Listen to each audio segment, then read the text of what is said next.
Television ಲೋಕದಲ್ಲಿ top ಸೀರಿಯಲ್ಗಳು ಪ್ರತಿಯೊಂದು ವಾರ ಹೊಸ ರೋಚಕ ಘಟನಾವಳಿಗಳು, ಸೆಟ್ಟಿಂಗ್, ಡ್ರಾಮಾ ಹಾಗೇನೆ ಸಸ್ಪೆನ್ಸ್ ಜೊತೆಗೆ ಟಿಆರ್ಪಿಯಲ್ಲಿ ಬಿರುಗಾಳಿಯನ್ನ ಉಂಟು ಮಾಡ್ತಿವೆ. ಈ ವಾರನೂ ಪ್ರೇಕ್ಷಕರು ತಮ್ಮ ಫೇವರೆಟ್ ಸೀರಿಯಲ್ಗಳ ಹೊಸ ತಿರುವುಗಳನ್ನ ನೋಡುವಂತಹ ಹವ್ಯಾಸದಿಂದ ಟಿವಿ ಮುಂದೆ ಕುಳಿತಿದ್ದಾರೆ. ಹಾಗಿದ್ರೆ ಯಾವ ಧಾರಾವಾಹಿಗಳು ಟಾಪ್ ಪಟ್ಟಿಯಲ್ಲಿ ತಮ್ಮದೇ ಆದ ಸ್ಟೈಲ್ನಲ್ಲಿ ಕಮೆಂಟ್ ಮಾಡಿವೆ ನೋಡೋಣ ಬನ್ನಿ. ಈ ವಾರನೂ ಕೂಡ ಟಿವಿ ಧಾರಾವಾಹಿಗಳ ಟಿಆರ್ಪಿಯಲ್ಲಿ ಕೆಲವು ಬದಲಾವಣೆಗಳು ಕಂಡು ಬಂದಿವೆ. ಪ್ರತಿ ಸೀರಿಯಲ್ ತನ್ನ ವಿಭಿನ್ನ ಕಥಾನಕ ಮತ್ತೆ ರೋಚಕ ಘಟನೆಯೊಂದಿಗೆ ಪ್ರೇಕ್ಷಕರ ಗಮನ ಸೆಳೆದಿವೆ. ಹಾಗಿದ್ರೆ ಈ ವಾರ ಟಾಪ್ ಸೀರಿಯಲ್ಗಳು ಹಾಗೇನೆ ಅವರ ಟಿಆರ್ಪಿ ವಿವರಗಳನ್ನ ನೋಡ್ತಾ ಹೋಗೋಣ. ಮೊದಲನೇದಾಗಿ ಮುದ್ದು ಸೊಸೆ 4.7 TVR. ಮುದ್ದು ಸೊಸೆ ಧಾರಾವಾಹಿಯಲ್ಲಿ ವಿದ್ಯಾಳೆ ಭದ್ರನ ಅಕ್ಕನ ಸೀಮಂತನ ಮಾಡಿದ್ದಾಳೆ. ವಿದ್ಯಾ ಹೇಳಿದ ಸುಳ್ಳಿನಿಂದ ವೀರಭದ್ರನ ತಂದೆ ಜೈಲಿಗೆ ಹೋಗುವಂತೆ ಆಯ್ತು. ಇನ್ನು ಇದೇ ರಿವೀಲ್ ಆಗಬೇಕಾಗಿದೆ. ಇನ್ನು ಭಾರ್ಗವಿ LLB 4.7 TVR. ಭಾರ್ಗವಿ ಧಾರಾವಾಹಿಯಲ್ಲಿ ಅರ್ಜುನ್ ಮನೆಯಲ್ಲಿ ಭಾರ್ಗವಿಗೆ ಒಂದಲ್ಲ ಒಂದು ಸಮಸ್ಯೆಗಳು ಎದುರಾಗ್ತಿವೆ. ಅವಳು ಇದನ್ನ ಧೈರ್ಯದಿಂದ ಎದುರಿಸ್ತಾ ಇದ್ದು ಸಂಧ್ಯಾಳನ್ನ ಕೊಲೆ ಮಾಡಿದವರು ಯಾರು ಅನ್ನುವಂತ ಕೇಸ್ ಮುಂದುವರಿತಾ ಇದೆ. ಇನ್ನು ಭಾಗ್ಯಲಕ್ಷ್ಮಿ 4.8 TVR. ಭಾಗ್ಯಲಕ್ಷ್ಮಿ ಧಾರಾವಾಹಿಯಲ್ಲಿ ಶ್ರೇಷ್ಠ ಭಾಗ್ಯಾಳಿಂದ ಅವಳ ಮಗಳನ್ನ ದೂರ ಮಾಡಿದ್ದಾಳೆ. ಆದೇಶ್ವರ್ ಕಾಮತ್ ಆಫೀಸ್ನಲ್ಲಿ ಭಾಗ್ಯಾಳನ್ನ ಹೊರಗಡೆ ಹಾಕಬೇಕು ಅನ್ನುವಂತ ಶ್ರೇಷ್ಠ ಕನಿಕಾ ಪ್ಲಾನ್ ನಡೀತಾ ಇದೆ. ಇನ್ನು ನಂದಗೋಕುಲ 5.0 TVR. ನಂದಗೋಕುಲ ಧಾರಾವಾಹಿಯಲ್ಲಿ ನಂದಕುಮಾರ್ ಹಾಗೇನೆ ಸೂರ್ಯಕಾಂತ್ ನಡುವಿನ ಕುಟುಂಬದ ಜಗಳ ಇನ್ನೂ ಮುಗಿದೇ ಇಲ್ಲ. ಅಮೂಲ್ಯಾಗೆ ಸಿದ್ದು ಕಡೆಯಿಂದ ಸಮಸ್ಯೆ ಎದುರಾಗುತ್ತೆ ಅಂತ ತಿಳಿದಾಗ ವಲ್ಲಭ ಅವಳಿಗೆ ಸಹಾಯ ಮಾಡೋದಕ್ಕೆ ಮುಂದಾಗ್ತಾನೆ. ಇನ್ನು ಜಿ ಕನ್ನಡ ವಿಚಾರಕ್ಕೆ ಬಂದ್ರೆ ನಾನಿನ್ನ ಬಿಡಲಾರೆ 6.0 TVR. ನಾನಿನ್ನ ಬಿಡಲಾರೆ ಧಾರಾವಾಹಿಯಲ್ಲಿ ದುರ್ಗಾ ಹಾಗೇನೆ ಶರತ್ ಮದುವೆ ಆಗಿದೆ. ಹಿತಾ ತನ್ನ ತಾಯಿಗಾಗಿ ಹಂಬಲಿಸ್ತಾ ಇದ್ದಾಳೆ. ಅಂಬಿಕಾ ಮಗಳನ್ನ ಮುದ್ದಾಡಬೇಕು ಅಂತ ಒದ್ದಾಡ್ತಿದ್ದಾಳೆ.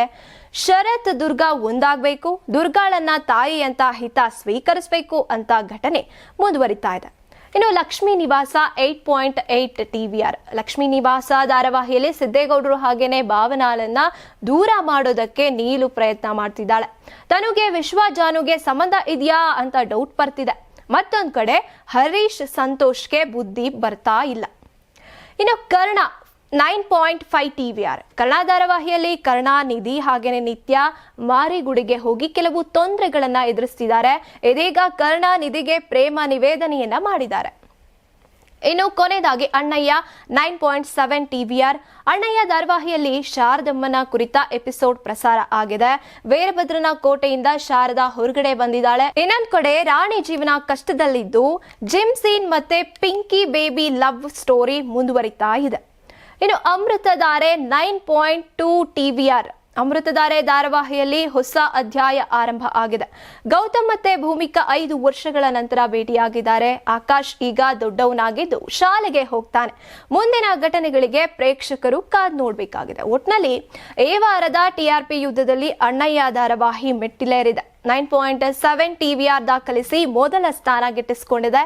ಕರ್ಣ ಹಾಗೇನೆ ಅಮೃತಧಾರೆ 2 ಹಾಗೇನೆ 3ನೇ ಸ್ಥಾನಗಳಲ್ಲಿ ಬಿಗಿ ಪೈಪೋಟಿಯನ್ನ ನೀಡಿವೆ. ಅಣ್ಣಯ್ಯ ಸೀರಿಯಲ್ನ ಭಾವನಾತ್ಮಕ ಕತೆ, ಶಾರದಮ್ಮನ ಎಪಿಸೋಡ್ ಹಾಗೇನೆ ಪಿಂಕಿ ಜಿಮ್ ಲವ್ ಟ್ರ್ಯಾಕ್ ಪ್ರೇಕ್ಷಕರ ಮನಗೆದ್ದು ಟಾಪ್ ಲಿಸ್ಟ್ ನಲ್ಲಿ ನಂಬರ್ 1 ಸ್ಥಾನವನ್ನ ಕಾಯ್ದುಕೊಂಡಿದೆ. ಮುಂದಿನ ವಾರ ಇದೇ ಉತ್ಸಾಹ ಮುಂದುವರಿಯುತ್ತಾ ಕಾದ್ ನೋಡ್ಬೇಕಾಗಿದೆ. ತುಂಬಾ ದಪ್ಪ ಇದ್ದೀರಾ, ಅದರಲ್ಲೂ ಯಾವುದೇ ಸೈಡ್ ಎಫೆಕ್ಟ್ ಇಂದ ಸಣ್ಣ ಆಗ್ಬೇಕಾ? ಎಷ್ಟೋ ಜನ ಹೇಳ್ತಾ ಇದ್ರಿ, ಸರ್ ನಾನು ಜಿಮ್ಗೆ ಹೋಗ್ತಾ ಇದ್ದೀನಿ ಆದ್ರೂ ಸಣ್ಣ ಆಗ್ತಾ ಇಲ್ಲ ಸರ್, ವರ್ಕೌಟ್ ಮಾಡ್ತಾ ಇದ್ದೀನಿ ಆದ್ರೂ ಸಣ್ಣ ಆಗ್ತಾ ಇಲ್ಲ ಅಂತ ಹೇಳ್ತಾ ಇದ್ರಲ್ಲ. 100% ಯಾವ ಜಿಮ್ಗೂ ಹೋಗ್ದಂಗೆ ವರ್ಕೌಟು ಮಾಡ್ದಂಗೆ ನೀವು ಸಣ್ಣ ಆಗ್ಬೋದು. ಪ್ರತಿದಿನ ಬೆಳಿಗ್ಗೆ ಸಂಜೆ 2 ಟೈಮ್ ನಮ್ಮ ಜೀನಿ ಸ್ಲಿಮ್ ನ ಯೂಸ್ ಮಾಡಿ ಯಾವುದೇ ಸೈಡ್ ಎಫೆಕ್ಟ್ ಇಲ್ದಂಗೆ ನೀವು ಸಣ್ಣ ಆಗ್ತೀರಾ. ಯಾಕೆಂದ್ರೆ ಜೀನಿ ಸ್ಲಿಮ್ ಒಂದು ಉತ್ತಮ ಆಹಾರ.